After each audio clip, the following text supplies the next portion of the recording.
Student, तो last time हमने electric motor ये टॉपिक पढ़ा था, उसके अंदर में उसका कंस्ट्रक्शन, उसके वर्किंग, उसकी डायग्राम, ये सब देखा था। ठीक है, आज का अपना जो टॉपिक है वो है इलेक्ट्रोमैग्नेटिक इंडक्शन। ठीक है, अब इलेक्ट्रो और मैग्नेटिक, अगर ये वर्ड का अपन सोचेंगे तो उसमें दो वर्ड मिलेंगे, एक तो इलेक्ट्रिक और दूसरा मैग्नेट, बराबर है। और इन दोनों का रिलेशन तो बहुत अच्छे से पता है आपको, क्योंकि इसके पहले अपन ने फ्लेमिंग्स लेफ्ट हैंड रूल पढ़ा था। क्या था उसमें कि जब भी किसी कंडक्टर में से करंट पास होता है तो उसके अराउंड में इलेक्ट्रोमैग्नेटिक फील्ड ये जनरेट होती है, और कोई तो भी डायरेक्शन ऑफ फोर्स जो होता है वो इलेक्ट्रोमैग्नेटिक फील्ड को परपेंडिकुलर होता है, बराबर है। यही आप फ्लेमिंग लेफ्ट हैंड रूल में पढ़े हो।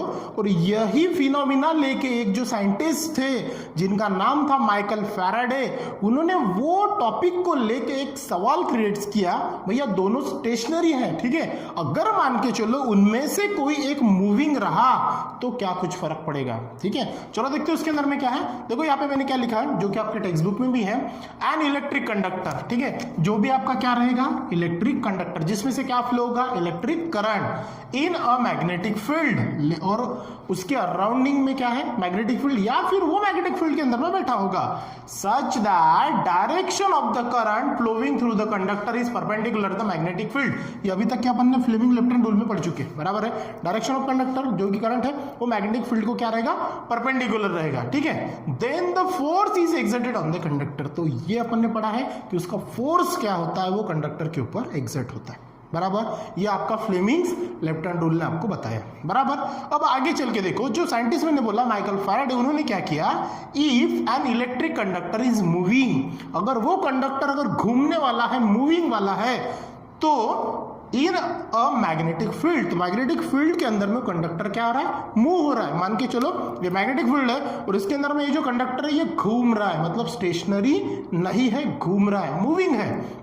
और या फिर the magnetic field around a stationary conductor, या फिर एक कंडक्टर जो है वो स्टेशनरी है और उसके अराउंडिंग में जो मैग्नेटिक फील्ड है वो क्या हो रही है, चेंजिंग हो रही है, बराबर।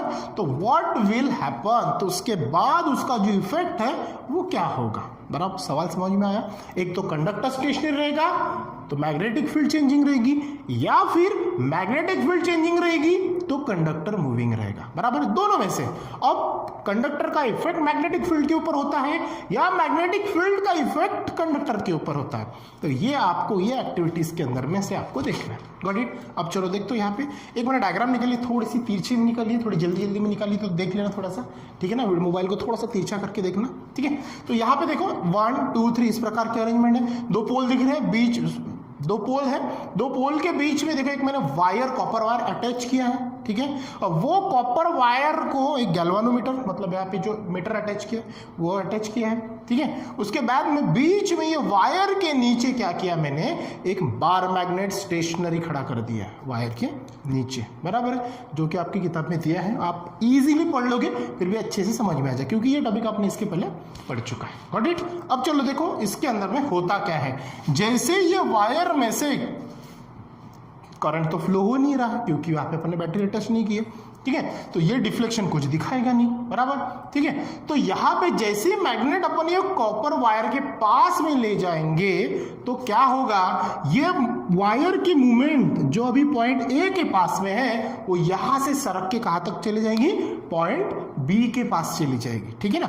अब ये ऐसा हुआ क्यों, इसका इफेक्ट क्या हुआ, तो ये चीज आपको पता है कि जब भी अपन कोई मैग्नेट किसी कंडक्टर के पास में लाते हैं तो मैग्नेट की क्या होती है, मैग्नेटिक फील्ड, और मैग्नेटिक फील्ड अपना फोर्स किसके ऊपर एग्जिट करती है, यस, कंडक्टर के ऊपर। Got the point. यही जो है इसका मतलब, जब भी कोई एक स्टेशनरी होगा, देखो यहां पे क्या हो रहा है, कंडक्टर स्टेशनरी है लेकिन मैग्नेटिक फील्ड को अपन आगे पीछे सरका रहा है, तो उसका इफेक्ट क्या हो रहा है, ये कंडक्टर के ऊपर दिख रहा है। तो यही फिनोमिना आपको आगे चल के जो आपके साइंटिस्ट हैं जिनका नाम है माइकल फैराडे, उन्होंने ये आपको सामने चल के बताया और वही उन्होंने Michael Faraday law of induction ऐसा कुछ तो भी आपको सामने टॉपिक दिया है। लेकिन इसके पहले आपको इंड्यूस करंट पढ़ना पड़ेगा। इंड्यूस मतलब क्या होता है, जो आपकी सोलेनोइड कॉइल है वो कॉइल का करंट थोड़ा बहुत जो परसेंट, इंड्यूस मतलब क्या होता है, थोड़ा बहुत स्थानांतरित किया हुआ, जो ट्रांसफर किया हुआ करंट किसी कॉइल में आपको दिखता है क्या,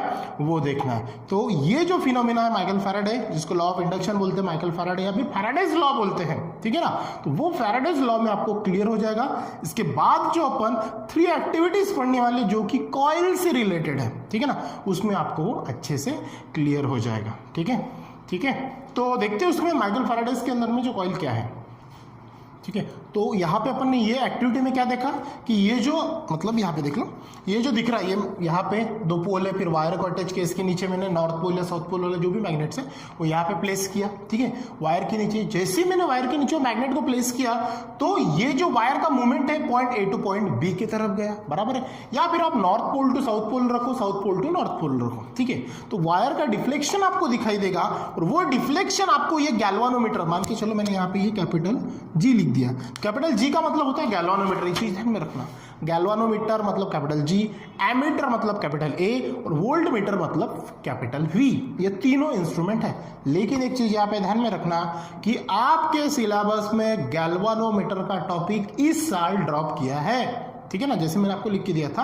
तो जो गैल्वानोमीटर टॉपिक मैंने लिया नहीं है, बस उसका एक ध्यान में रखना कि वो डिफ्लेक्शन मेजर करने के लिए यूज होता है इलेक्ट्रिक सर्किट के अंदर में। ठीक है, अब ये गैल्वानोमीटर क्या होगा, जैसे ही मैंने इसके नीचे ये मैग्नेट प्लेस किया, वायर का मूवमेंट ए टू बी तरफ गया, तो उसी दौरान ये गैल्वानोमीटर, इसमें जो पॉइंटर होता है, ये आपको डिफ्लेक्शन दिखाएगा कि करंट की मूवमेंट कौन से साइड की तरफ हो रही है, कौन से डायरेक्शन की तरफ हो रही है। पॉइंट समझ में आया? ठीक है, इसी जो फिनोमेना जो यहाँ पे हो रहा है, जो दिख रहा है आपको, वायर पहले स्टेशनरी था, जैसे मैग्नेट लेके गया उसका मूवमेंट हुआ, गॉट इट, तो वो जो फिनोमेना है उसी को बोलते हैं फैराडेज इलेक्ट्रोमैग्नेटिक इंडक्शन। क्या बोलते हैं उसको?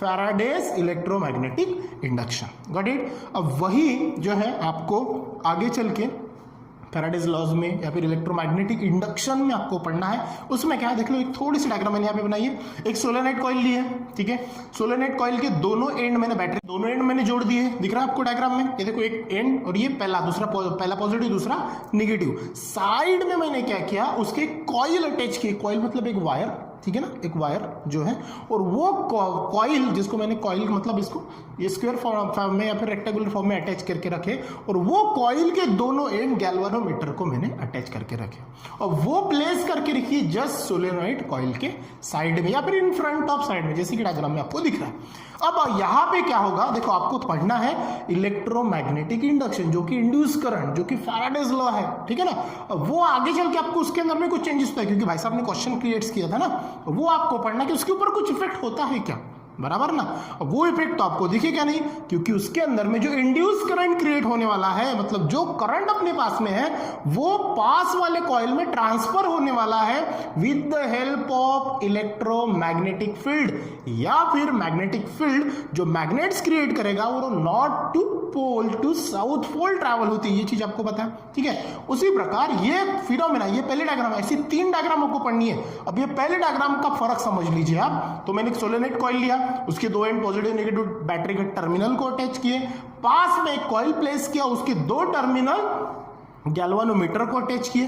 पॉइंट समझ में आ रहा? अब लेकिन यहां पे मुझे जब भी करंट कोई प्रोड्यूस होता है या फिर कोई कॉइल या फिर मैग्नेटिक फील्ड के कांटेक्ट में कोई अटैचमेंट होती है तो गैल्वानोमीटर उसका डिफ्लेक्शन आपको दिखाता है, ठीक है। लेकिन यहां पे ऐसा कुछ हो ही नहीं रहा, गैल्वानोमीटर का पॉइंट 0 पे कांस्टेंट खड़ा है। क्यों? क्योंकि एक चीज यहाँ पे दिखेगी, यहाँ पे ये सोलेनोइड कॉइल के 2 एंड अपन ने बैटरी को अटैच किए, ये की ओपन है। इसका मतलब जब तक के की अपन क्लोज नहीं करेंगे ये सर्किट में, मतलब ये सोलेनोइड में बैटरी का करंट सप्लाई नहीं होगा। करंट सप्लाई नहीं होगा तो उसके अराउंडिंग में मैग्नेटिक फील्ड जनरेट नहीं होगी, और मैग्नेटिक फील्ड जनरेट नहीं होगी तो वो मैग्नेटिक फील्ड के कांटेक्ट में कॉइल नहीं आएगी, और कॉइल नहीं आया तो गैल्वानोमीटर डिफ्लेक्शन नहीं दिखाएगा। समझ में आई बात? तो यही फिनोमेना आपको आगे चल के डिटेल्स में पढ़ना है, जो 1 बाय 1 अपन पढ़ेंगे। तो पहले डायग्राम समझ में बिल्कुल, ये जब तक ये स्विच ऑन नहीं होगी, करंट प्रोड्यूस नहीं होगा, करंट प्रोड्यूस नहीं हुआ, मैग्नेटिक फील्ड तैयार नहीं होगी। ये सब आपको आगे चल के डिटेल में पढ़ना है, ठीक है। आज जो भी पढ़े 1 by 1 यही तक के, आगे नहीं चलना। अगर आप पढ़ना चाहते हो तो पढ़ सकते हो, यहाँ तक के अच्छे से पढ़ना, अच्छे से समझना। अगर थोड़ी बहुत ये डायग्राम में प्रॉब्लम आ रही है, डायग्राम मैंने तिरछी निकाली, थोड़ी जल्दी जल्दी में निकाली है, आपकी किताब में अच्छे से दी है, वहां से भी देख के आप निकाल सकते हो, ठीक है। सो आज के लिए थैंक यू। बाकी का पार्ट अपन नेक्स्ट वीडियोज में पढ़ेंगे।